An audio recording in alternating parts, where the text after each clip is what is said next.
cleaner outcomes, that is a total victory or and a peace treaty / negotiated settlement, which addresses some of the sort of core political issues that are at the heart of any conflict, and in this case, this war. I guess I'm going to be talking about two messier outcomes that lack the same kind of finality. And the first, in fact, is not really even an outcome. It is more of a trajectory because it's what we call a protracted conflict. So this would be a scenario that envisions hostilities that last for years. And there are, of course, lots of cases historically of wars, interstate wars that have lasted for many years. I mean, the Iran-Iraq War is a potent one in the sense that it lasted for almost 8 years and caused something like 500,000 combat fatalities. There are, of course, far less intensive both inter- and intrastate conflicts that have lasted a long time. We mentioned the conflict in Western Sahara as a case in the paper, which has been going on for 47 years, but has been much less deadly than the Iran-Iraq War was.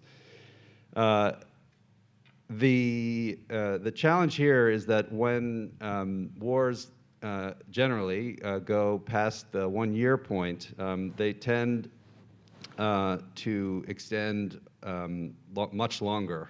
There's what's known in the literature as a negative duration dependence. That is, the lengthier the war, the tougher it is to resolve. And specifically,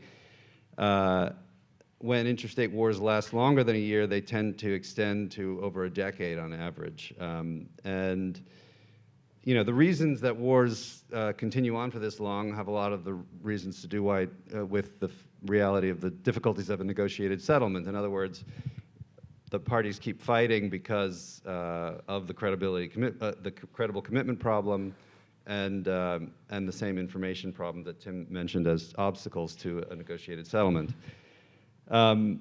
So in the end, we came down on this as probably among the more probable of these four, if not the most probable.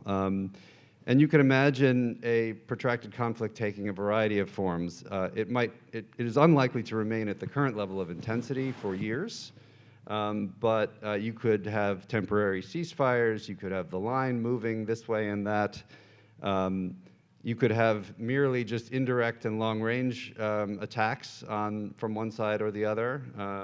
That would qualify, according to our ideal types, as a protracted conflict, even if it doesn't involve force-on-force engagements, as they say.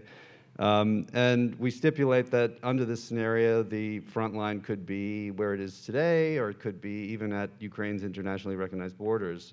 But the defining features would be this sort of recurrent violent contestation, the continued rupture between Russia and Ukraine, and the broader global confrontation between Russia and much of the rest of the world, and particularly the West.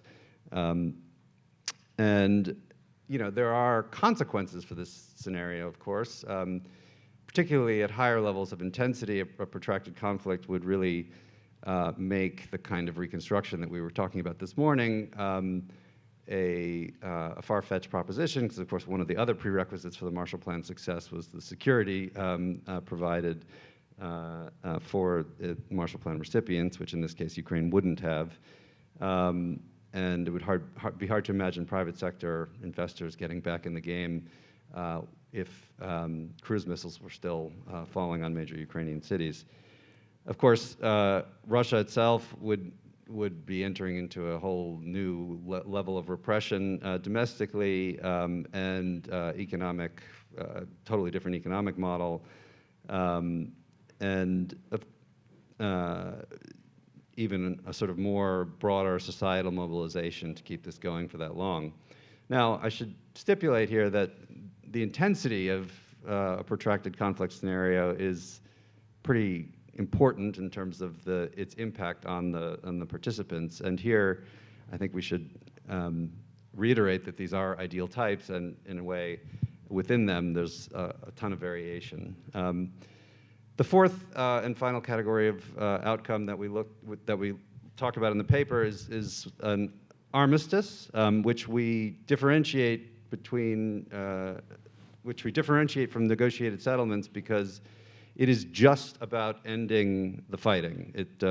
Armistices do not address underlying political issues, do not involve a sort of comprehensive peace treaty, do not necessarily restore relations among the belligerents. And so the ideal type here, of course, is the Korean armistice, which was signed by military commanders in 1953. It envisioned the next step being peace settlement talks, which of course have never gone beyond. I think there was a couple initial rounds in Geneva in the mid-50s, but yeah. So that's a pretty lasting ceasefire, though, 69 years, even though the two Koreas are technically in a state of war. But the core of this kind of scenario is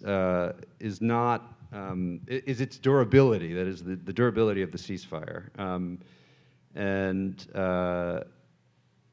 that I think is what would differentiate this from a temporary ceasefire, from operational pauses, from the kind of things that have been discussed in recent weeks regarding potential short-term trajectories of the war. This would involve freezing the front lines, an indefinite end to active combat. Russia, of course, would have to stop further attempts to occupy Ukrainian territory, to stop strikes on Ukrainian cities and infrastructure. Equally, the Ukrainian armed forces would have to cease their counteroffensive, strikes on Russian-held areas, shelling of border regions, and so on. It does not imply by any means an agreement on de jure borders, but the territorial disputes would be conducted at the level of at the political level and not at the military one. An armistice would also not address any of the issues dividing the parties, be they reparations, Ukraine's geopolitical status, and so on. We would imagine under this scenario that borders would largely remain closed, that the two countries would largely be essentially separated from one another in any number of different ways. And the front line would likely be highly militarized, something like the inter-German border during the Cold War. So of course, there's a key variable here that this ideal type elides, which is where the line is, right? I mean, you could have the line in an armistice being, again, at Ukraine's internationally recognized borders, or where it is today, the implications of which are quite different, I think, for any number of different actors, and particularly for Ukraine. For this to materialize, there would have to be a preference among the belligerents or on both sides to pursue it. We came to the conclusion that it's probably easier to do an armistice than it is a political settlement because you don't have to address the really challenging political issues in the context of just agreeing to a ceasefire. But of course, it would require a de facto compromise on perhaps the most difficult issue, which is de facto territorial control. And it should be noted that we're not just talking about a de facto agreement to stop fighting. An armistice implies actually negotiating a ceasefire that has real mechanisms to keep the peace. So to summarize, on the assumption, I believe I'm out of time. 1 minute, okay, yes, good. Total victory might be nice, but I think even to paraphrase something that Tim said, it's not even clear that either side is going for what the literature would consider a total victory anymore. Even retaking all of Ukraine's internationally recognized territory, if Russia is still willing to violently contest that, would not count, so to speak, as a total victory.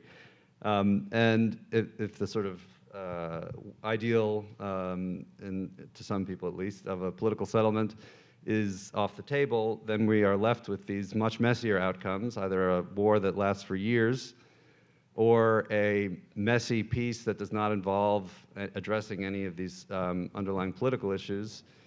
There's a case to be made, perhaps, that the armistice scenario looks like perhaps the least harmful in humanitarian and economic terms, very challenging politically. And then the question, even if the protracted conflict seems more likely in terms of probabilities given the current trajectory of both the political and military dynamics. So the question then becomes about time and space, in other words, when this happens and where the line is drawn. So with that, I'll